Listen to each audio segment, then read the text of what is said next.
How's it going, ladies and gentlemen? My name is Ruffle Rowlet, and welcome back to a brand new video, guys. So today, I want to talk about two specific things. First up, we got some news about the Pokemon anime, because something really interesting is happening over there, which is that the Pokemon anime there is going to have an arc that's going to center all around Pokemon Sword and Shield and the Galar region, which is going to be pretty interesting, because we're going to get to see Zacians and Magenta in the anime, and even possibly Eternatus. So that's happening. This is what was posted by Serbi here. Serbi update, a small arc of the anime set in Galar named Sword and Shield Edition will run for 4 weeks, from October 23rd in Japan.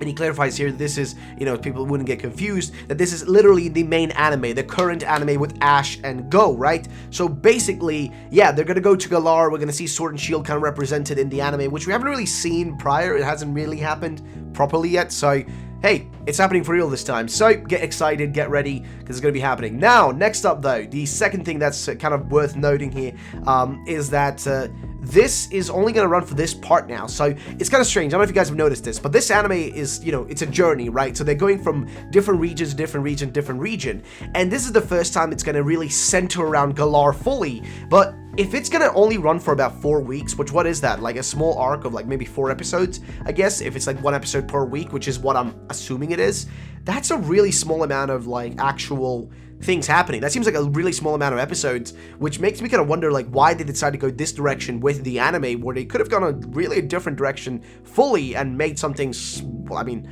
not slightly different, really different, or, why they went this direction rather than the normal one. Is there any plans for like, changing the formula fully now, going into like new generations and, making it different the way they approach it? Because I don't know, man, everything is weird with the anime. So that was the first thing. Now, next up on the agenda is one of the rumors I want to cover. Now, this is a somewhat old rumor now. This has been out for almost 9 days, but I wanted to cover it because I had it on the back burner. I was just waiting for like the right time where it felt like there was enough time to just kind of cover it, because I like what it kind of like does. It's kind of intriguing in a sense, right? It mentions a lot of things, by the way. A lot of things are mentioned, so beware. Now, okay, let's get right into it, shall we? So, Sinnoh Remake and other projects by Anonymous. Posted on the, 11th of September, so that's fair enough, 2020. Now, it says here, Sinnoh Remakes and other projects, and then it starts off saying Sinnoh Remakes releasing in 2021, not delayed. All the 25th anniversary games are basically locked in at this point, so that sounds fair. Prepare proper remakes, not Let's Go games,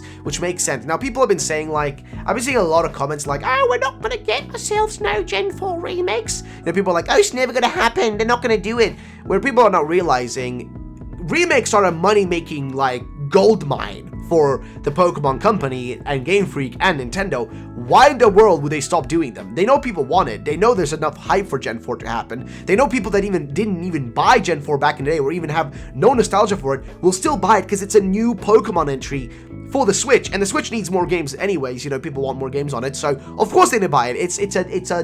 It's a no-brainer, right? I mean, just look at the sales and the success of like Omega Ruby Alpha Sapphire, which were the last like proper remakes, not counting Let's Go, as Let's Go is kind of an offshoot side thing and doesn't really, pertain to like the main remakes. And guess what? They've even said themselves, remakes are something they want to keep doing because clearly there's a demand for it. So why would you stop supplying that demand, right? It makes no sense. And I've seen people make the argument, oh, I'm not going to do it anymore because reasons. I'm just like, that's just stupid. You're just literally saying it's not going to happen because maybe you don't want it, but that's not enough of an actual argument. And they continue on saying, though, controllable camera in all areas, which actually sounds fantastic. It's something we really missed out on, as you guys may have noticed now, with the small amount where it is available within Sword and Shield, which is mainly the wild area. Everywhere else, you're limited to not being able to like move the camera around, but now, thanks to the Isle of Armor and, of course, the wild area itself, we get to feel that feeling of like actual full-on freedom with the camera movement, which is fantastic. I always get really like pissed off whenever I'm walking the wild area, then I walk into a city or a town in Sword and Shield, and then I can't move it anymore. I'm just like, this is infuriating.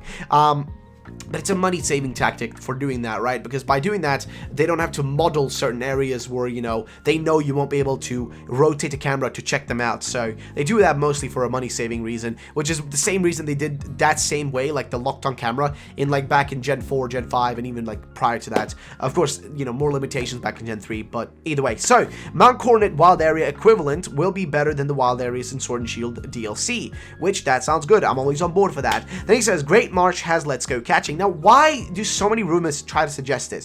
Why is this become a thing now, where they're just suggesting like that the Great Marsh or just the Safari Zone or whatever is going to be like a let's go catching area? Why is it even necessary?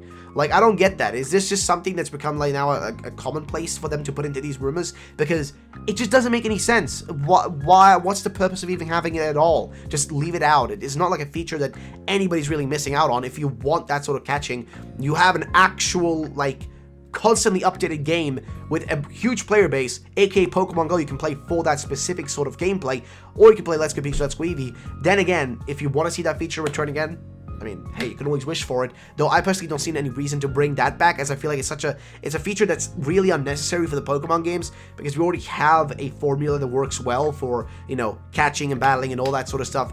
You know, the RPG formula. It works fine in Pokemon as is. I don't see a need to bring back that catching mechanic, just kind of unnecessary. But it continues on though. Underground will look and function like the Crown Tundra minigame, just with features from the Gen 4 games. So, that sounds fair enough. Cynthia features a lot more heavily in the story, which we're always on board for, okay? If Cynthia's in the story, you know, we like that. We like that a lot, okay? We don't mind no Cynthia showing up in the story. He says then, game generally does more hand-holding than the originals and will not be any more difficult than Sword and Shield. That's really disappointing. I actually talked about this on a podcast / interview the other day, actually. And that does sound disappointing, I will say, though. That does sound disappointing. Megas are returning. Game Freak and the Pokemon Company know that Megas are great for marketing, and they intend to use them for remakes and Let's Go games. I mean, hey, yo, I'm on board for that, bro. Megas returning, I'm on board for that. I know a lot of people don't like them. Personally, I'm a big fan of Megas. I love them when they were first revealed back in X and Y. I liked them. I was one of the few people who actually did like the idea of them. And I like when they added more of them in Oras, and that was disappointing when we got Z moves instead of them more Megas in, you know, I guess Sun and Moon, etc., all that, and going forward. I was always disappointed not seeing them return. So I'm on board for them returning. Always on board. Just trust me on that one.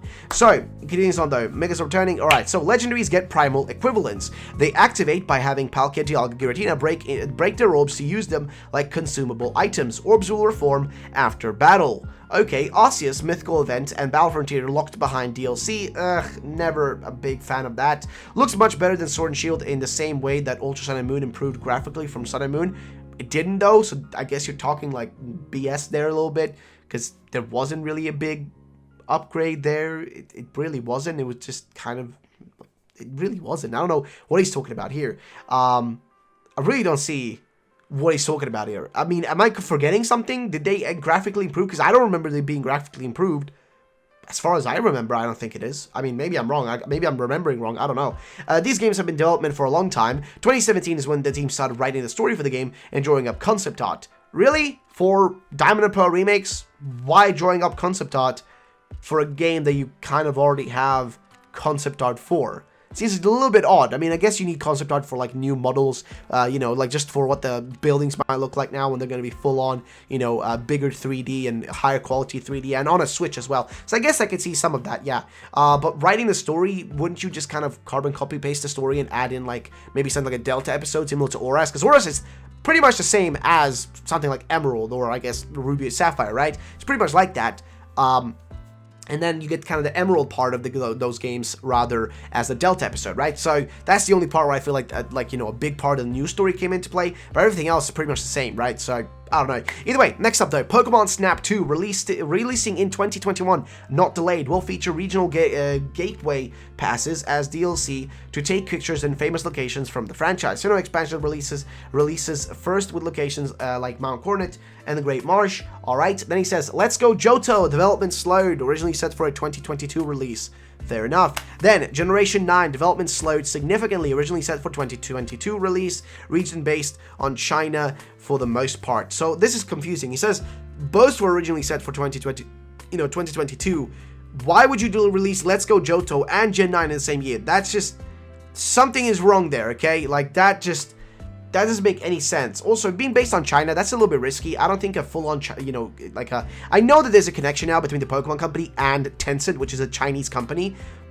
And maybe they might make a Chinese region to attract more people, considering they're making Pokemon Unite now. Pokemon Unite is a thing, right? So maybe they'll do that to attract more people into the, you know, the Pokemon franchise in China. But let's remember, we're talking about a Japanese company. Japan and China, it's a big no-no when it comes to, you know, overall collaboration. They're two countries that don't really get along well. The people don't get along too well always. I mean, I'm not saying they hate each other all full on, but there is a long history of, you know, conflicts there. So it seems weird that a Japanese company would put basically the biggest entertainment franchise IP, the most, like, the one that's worth the most money, in the hands of that, you know, that part of the world, where usually that would never happen. You don't see them really, you know, Japanese companies and Chinese companies collaborating too often. Sometimes it happens. I'm not saying it doesn't, but it doesn't happen too often. And this is one of those cases where I'm really surprised if it, like, I'm kind of feeling like it could happen because we saw Pokemon Company and Tencent work together, and Tencent's literally underneath the Chinese government, and they, like, you know, make choices for it. So, I mean, anything is possible. What do you guys think about it? Let me know in the comment section down below. Thanks so much for watching. That was the end of that rumor. And what do you guys think about the anime? Let me know in the comment section down below. Thanks so much for watching. Have yourselves a great day. And bye-bye, ladies and gentlemen.